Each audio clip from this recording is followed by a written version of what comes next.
Chapter 4. Ben. What the hell am I doing? She's moving to New York. It's dinner. That's it.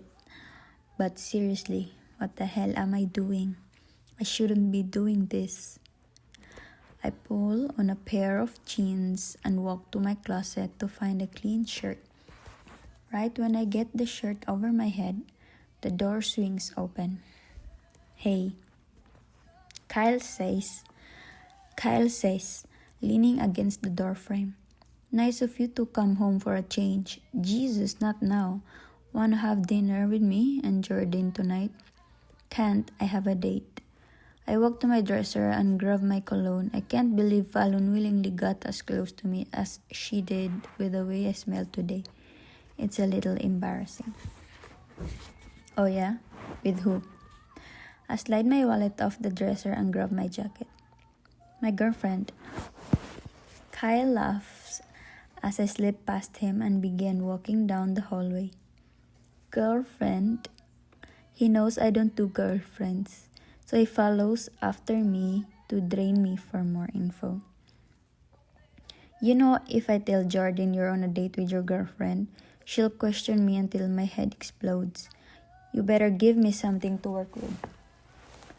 I laugh. He's right. His girlfriend likes to know everything about everyone. And for some reason, since she's about to move in with us, she thinks we're already family, and she's especially nosy when it comes to family. Kyle follows me straight out the front door. All the way to my car, he grabs my door before I can shut it.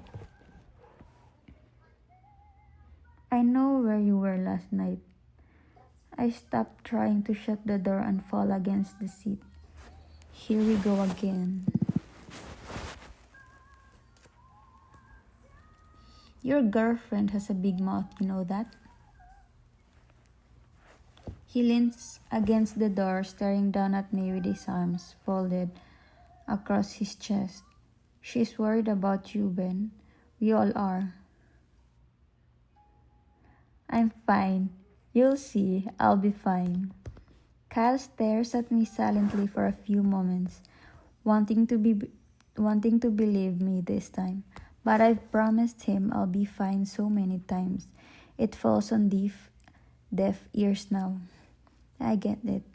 But he has no idea that this time really is different. He gives up and shuts my door without another word. I know he's only trying to help, but he doesn't need to. Things really are going to change. I knew that for a fact the moment I laid my eyes on Fallon today. I woke up to her front door at approximately 5 p.m. I'm early, but like I said, she's leaving for New York and I'll never see her again. 55 extra minutes with her isn't nearly as many as I want. The door opens almost as soon as I knock on it. Amber grins at me and steps aside. While hello, Fallon's boyfriend, whom I've never heard of. She motions to the couch. Take a seat. Fallon's in the shower.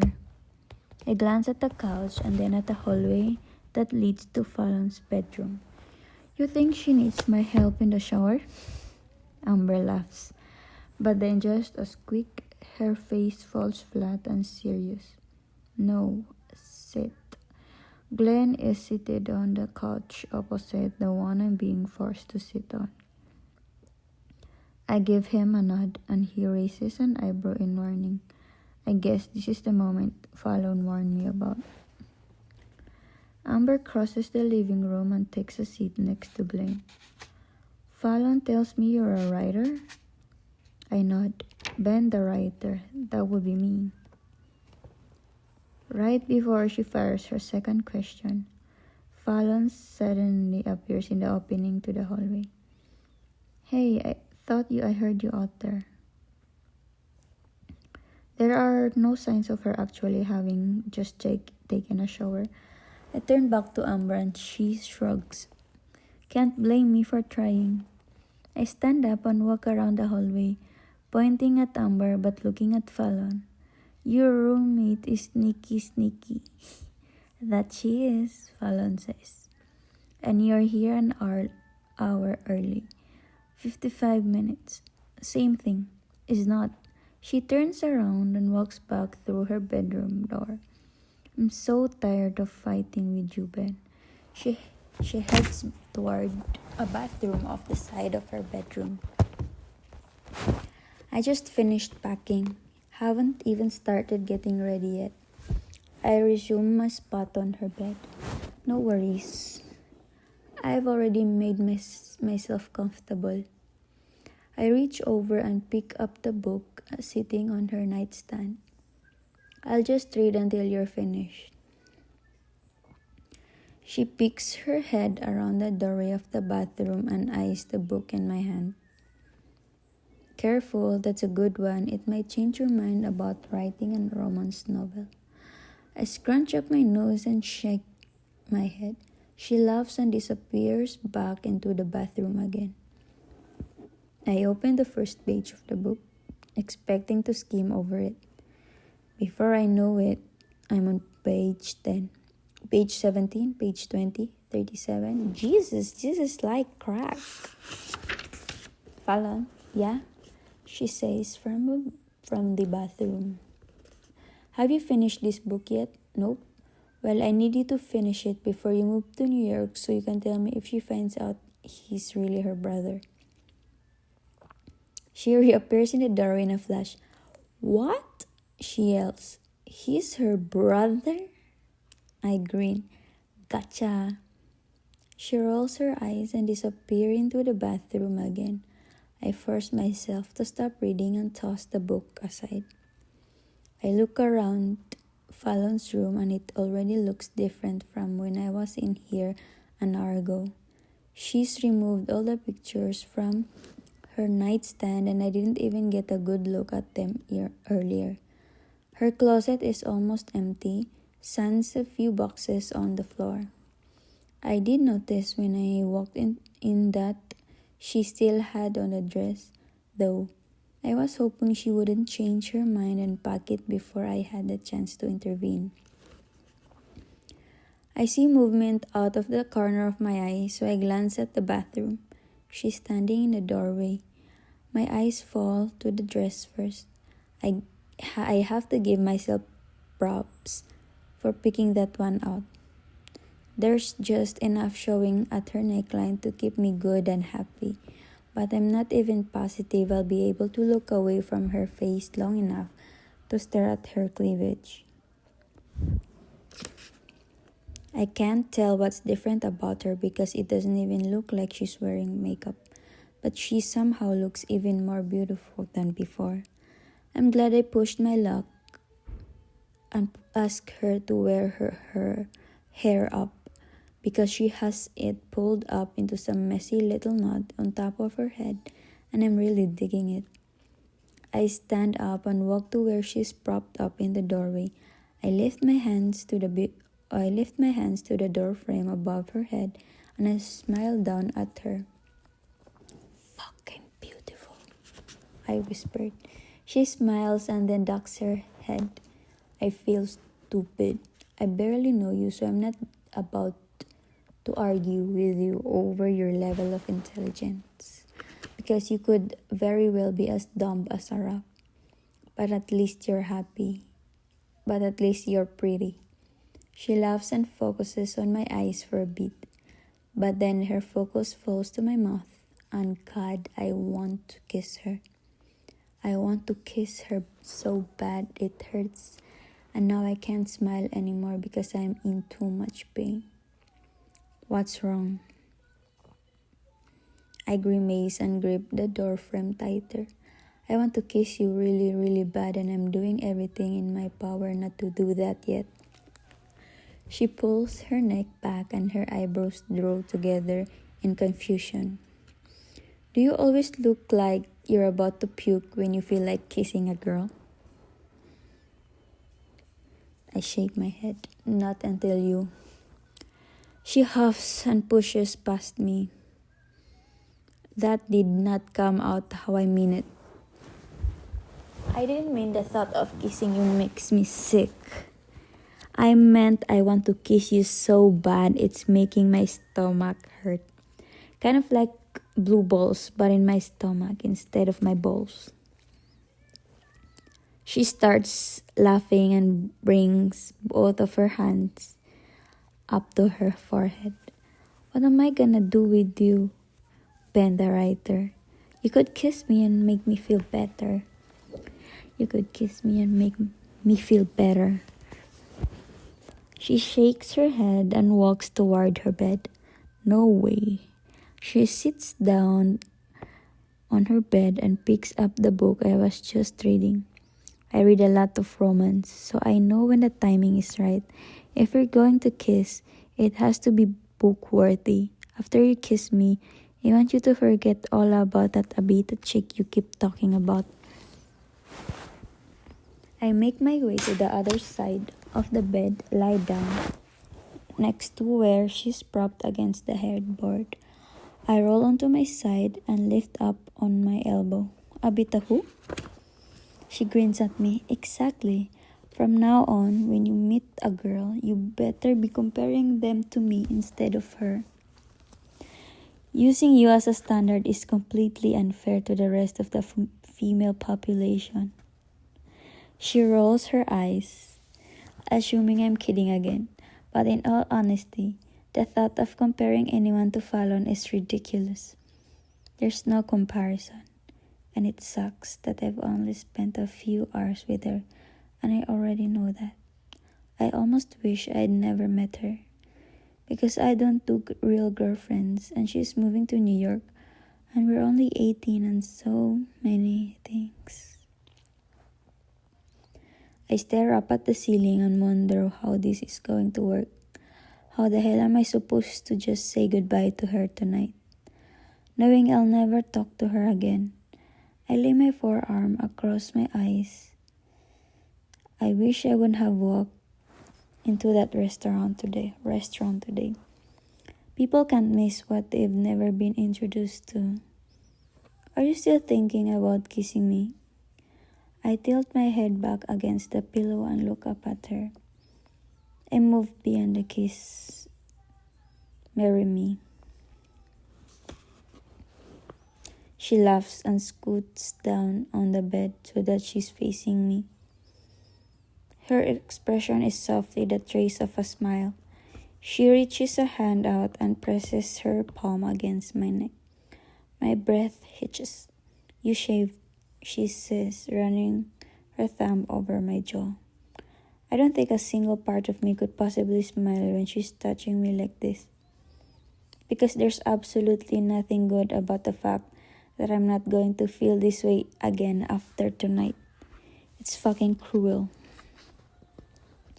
If I asked for your phone number, would you give it to me? No. I press my lips together and wait for her to explain why not. But she doesn't. She just continues to run her thumb back and forth over my jaw.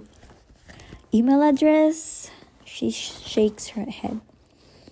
Do you have a pager or at least a fax machine? She laughs, and it feels so good to hear her laugh. The air was feeling way too heavy. I don't want a boyfriend, Ben. So you're breaking up with me? She rolls her eyes. You know what I mean. She pulls her hand from my face and rests it on the bed between us. We're only 18. I'm moving to New York. We barely know each other. And I promised my mother I wouldn't fall in love with anyone until I'm 23. Agree, and what? Why 23? My mother says the majority of people have their lives figured out by the age of 23. So I want to make sure I know who I am and what I want out of life before I allow myself to fall in love. Because it's easy to fall in love, Ben. The hard part comes when you want out. Makes sense. If you're the Tin Man. You think you can actually control whether you or not you fall in love with someone? Falling in love may not be a conscious decision, But removing yourself from the situation before it happens is. So if I meet someone I think I might fall in love with, I'll just remove myself from their presence until I'm ready for it. Wow, she's like a mini Socrates with all this life advice. I feel like I should be taking notes or debating with her. Honestly though, I'm relieved she's saying these things because I was afraid she would kiss me drunk and convince me we were soulmates by the end of the night. Because Lord knows if she asks, I'd jump right in, knowing it's the absolute last thing I should do.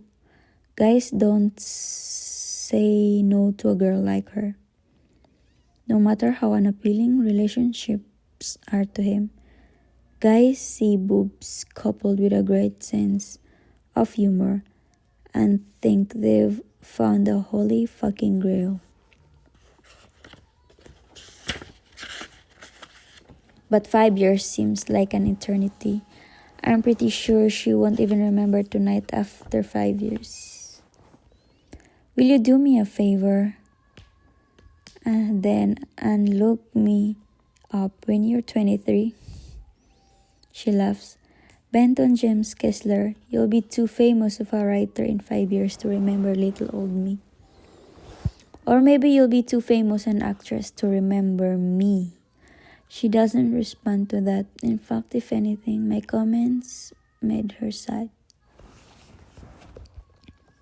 We remain quietly in our position, face to face on her bed.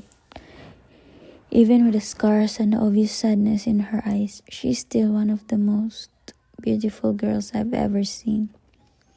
Her lips look soft and inviting, and I'm trying to ignore the knots in my stomach. But every time I stare at her mouth, the intensity of trying to hold back actually causes me to grimace. I try not to imagine what it would feel like if I lean forward and kissed her. But with her this close, I'm really wishing I'd have already somehow read every romance novel ever written. Because what the hell makes a kiss book worthy? I need to know so I can make it happen. She's lying on her right side, and with the dress she's wearing, a lot of her skin is exposed. I can see where the scars begin, right above her wrist, all the way up her arm and neck, pouring across her cheek. I touch her face just like she was touching mine. I can feel her flinch beneath my palm, because I'm touching the part of her she didn't even want me looking at a few hours ago. I run my thumb over her jaw and then slide my hand down the length of her neck. She stands everywhere beneath my touch. Does this bother you? Her eyes flicker back and forth between mine. I don't know, she whispers. I wonder if I'm the only one who has ever touched her scars before. I've had accidents in the past where I've burned myself attempting to cook, so I know what it feels like when a burn heals. But her scars are a lot more prominent than superficial burn. Her skin feels a lot softer to the touch than normal skin, more fragile. There's something about the way it feels beneath my fingertips that makes me want to keep touching her. She allows it. For several quiet minutes, neither one of us speaks as I continue running my fingers over her arm and neck. Her eyes moisten, as if she's on the verge of tears. It makes me wonder if she doesn't like it.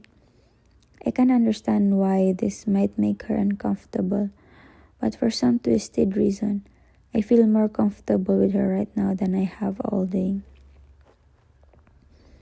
I should hate this for you, I whisper, trailing my fingers over the scar on her forearm. I should be angry for you, because going through this must have been excruciatingly painful. But for whatever reason, when I touch you, I like the way your skin feels. I'm not sure how she'll take the words that just came out of my mouth, but it's true. I suddenly feel grateful for her scars, because they're a reminder of how it could have been much worse. She could have died in that fire, and she wouldn't be next to me right now. I ran my hand down her shoulder, down the length of her arms, and back up again. When my eyes meet hers, there's evidence of a tear that just trailed down her cheek. One of the things I always try to remind myself is that everyone has scars, she says. A lot of them even worse than mine. The only difference is that mine are visible and most people's aren't. I don't tell her she's right. I don't tell her that as beautiful as she looks on the outside, I only wish I could look like that on the inside.